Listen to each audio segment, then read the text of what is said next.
Dueling Dialogues is brought to you by our affiliates at IX Web Hosting. Click the banner on the rightleftchronicles.com to get up to 40% off your first year of the best hosting on the planet.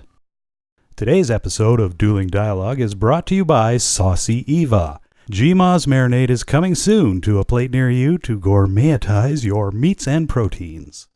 Coming to you from that once-forgotten artery that pulses through the center of the continental United States and into the heart of the Ozarks, Grace Matthews. Looking in from the northern border, our Canadian friend, along with his countrymen feeling the effects of U.S. political issues, Connor Murphy. Welcome to Dueling Dialogues, episode 86. I'm Connor Murphy here with Grace Matthews all the way from Springfield, Missouri. Hi, Grace. How you doing? Great. How are you? Good.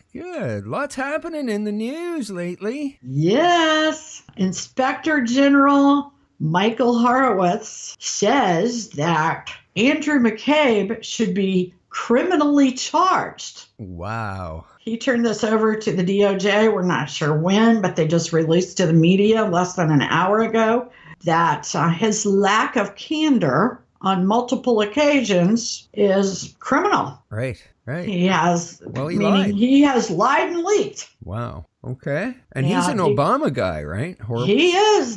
Horowitz was put in place by Obama. Huh. Very interesting. So you can't very well call him a Trump guy. That's for sure. No. Now, the Inspector General's office is supposed to be nonpartisan, but we see how well that's gone with the DOJ and the FBI. They're supposed to be nonpartisan too. And we've recently learned they're the most partisan part of the government. Yeah, no doubt. They were the ones that were trying to control the entire election. Exactly. So let's just remember that just a few weeks ago, Andrew McCabe had a GoFundMe page. Wow. He raised more than $500,000 for his own defense. Well, nobody at that point had charged him with anything. So he knew this was coming. Hell yes, he knew. Who would know better than him? Wow. I don't know if $500,000 is going to do it. I know it's not going to do it. But he was shamed into cutting it off. Wow. Or believe me, he would have went on. Now, he also, remember, the Clintons funneled money through Terry McAuliffe, the governor of Virginia, to Andrew McCabe's wife when she was running for office. Now, she lost the race, but that was $750,000. Wow. So there's a whole lot of stuff here. Yeah. But it looks like that under James Comey, the FBI was the wild, wild west. Almost. Holy smoke. I mean, it's just nuts. And then you've got the DOJ, the Obama administration's, those are supposed to be part of the executive branch. Now, even though they operate separately than the presidency, the DOJ and the FBI are part of that executive branch. Right. What a mess. It is. It's a horrible mess. And it's corrupt. So you have to start questioning all of these things they did. Yeah. And maybe take another look at them. Who's telling the truth? Who's lying? And who's got ulterior motives? I mean, pretty much you can just go everyone. I'm just wondering who wasn't in bed for the Clintons. Yeah, I don't know. The deep swamp includes both the Democrats and Republicans. Oh, absolutely. There's a separate line there. Who's in the swamp and who's not. So, and it encompasses both sides. It really does, and it's getting worse and worse. But anyway, this is interesting considering the fact that Comey's book came out on Tuesday. Higher Loyalty, Truth, Lies, and Leadership, which is crazy.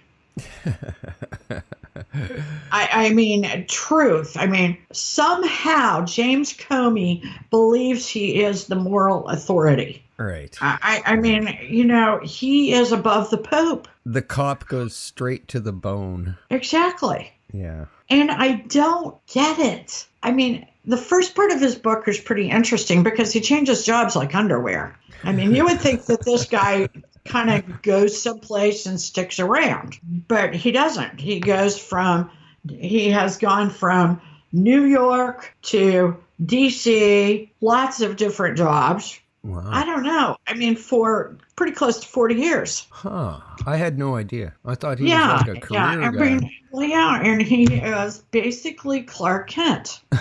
Okay. His delusion is that he's Superman. Yeah, I definitely get that air around him, you know. He even sees himself as this nerdy, kind of awkward 6'8" guy that somehow comes in and saves the day. He somehow, it seems like his wife too is an enabler, you know, maybe even his daughters. He's got 5 kids. Only one of them is a son, I believe. But yeah, they're kind of enablers in that he is just the hero. Yeah, I mean, a lot of families, you know, we kind of try to cheerlead our family, and you know, we think our family's greater than they are. That's the way it should be. Yeah, and be supportive, whatever. Yeah, but this rises above. And a lot of it, I do believe, is pretty delusional. Interesting. So I'm not sure he would know. He knows the truth or understands the truth. Right. Well, he did include the word lies in the title. Yeah, he did. But, you know, I think he was talking about Trump there. Yeah. But he really says, he claims that he has been a Republican. Now he's an independent. But when you read his book, it's Republicans. He's never gotten along with a Republican except John Ashcroft. Huh. And that is beginning with working with Rudy Giuliani and the prosecutor's office in New York. Rudy Giuliani was his boss, gave him basically his first job. And he just thinks that Rudy is a pompous ass. Huh. I mean, he goes on for several chapters and then later brings it up again. I mean, he describes Rudy Giuliani as running the prosecutor's office like it's a mob. I mean, when he doesn't like something, he compares it to the mob. Okay. So he's a little fixated on that. Wow. He does describe himself as being an outcast as a child. I thought that was interesting. Not much has changed. But... Well, I mean, I don't really think anyone really likes him that well. And that's okay. I mean, when you're the head of the FBI, you don't necessarily need to be liked. I understand that. I'm not naive. Right. But does it, I mean, when you're at his level, there should be a certain level of integrity that you have to maintain. And his loose lips are far beyond any kind of integrity. Exactly. We have to remember that McCabe is getting in trouble right here. Big trouble. Criminal trouble. Right. For something that James Comey admits he did. Exactly. Yeah. He gave the notes that he wanted leaked to the law professor from Columbia, his friend. I wonder if he's really his friend, but that's another story for another day. To leak to the press. Yeah. He admits taking notes home from meetings he had with the president. Now, those would be classified notes. The line between what's personal and what's government has somehow almost disappeared during the Obama administration's DOJ and FBI. During their run, their administration, because you got to remember that Eric Holder was in that mix too for a while. Right. Eric Holder is the first attorney general held in contempt. So this corruption is huge. Yet you still have Trump's Jeff Sessions, his current AG, not doing anything about it. Yeah, it kind of, I don't know. It's almost like someone's protecting Comey, possibly. Is someone protecting Comey, or is somebody standing over Jeff Sessions with a gun? Yeah, to the back of his head? I don't know. It's very interesting. The blackmail is rampant. Or could be. I mean, it's a little, I've grown up and lived my adult life believing that the people in the FBI and the DOJ are above the fray. They are above the politicians. One of my best friends is an FBI agent. Right. And he was this guy that would never talk about anybody. He was stellar. He was stone. He didn't break the rules. And that's how I pictured these people. Right. Rock solid. But yeah, Comey is anything but rock solid. He sounds like me, just, a little psychiatric. You know what I'm saying? Yeah. I don't want somebody in the FBI like me that questions what they do or is processing things as they talk. I do that all the time. Right. I think out loud. And Comey does that. Let me tell you, I don't need to be the head of the FBI. I mean, people that think out loud should be doing something else. Yeah. I mean, I question the whole book idea. I mean, I don't get it. How do you write a book about this? Is it money? Oh, guaranteed it's money. These guys don't make much money. I mean, in the scheme of things. I mean, of course, most of us could live off of what they make. I'm not saying that, but they can't very well. I mean, they gotta, they spend money. And what they do is they plan on working for the government till they're 50 when they can take retirement. They draw their retirement, and then they get offered a cush job, whether it be at, some corporation or whether it be on the speaking circuit. Right. And they can make a lot of money in a short amount of time. Now, Comey admits that during the end of the Obama administration, he had 5 kids. Several of them were preparing to go to college, were getting close to the college age. They lived in a comfortable house, but had only been paying interest on their mortgage loan. No principal. Wow. Now, that's broke. Yeah, so he's definitely written this book for money. He needs the money. And even knowing that this could bury him criminally, I mean, I just can't believe there wasn't a whole lot of people out there saying, if you say one thing that contradicts what you said when you testified before Congress or Mueller, and he's still a witness for Mueller. How is this not a conflict of interest? Yeah. And how is it? This is the guy that prosecuted Martha Stewart. Yeah, exactly. For, a little insider trading. She sold $50,000 worth of stock, which in the grand scheme of things is nothing. Exactly. To Martha Stewart or the stock market. Yeah. It's nothing. Yeah. So this guy does much worse than what he prosecuted Martha Stewart for. He just didn't like her. I'll guarantee you that. But also, he let Hillary Clinton get away with a form of espionage. 100% correct. Because she had classified information in this emails that were not only on a private server, on Anthony Weiner's laptop.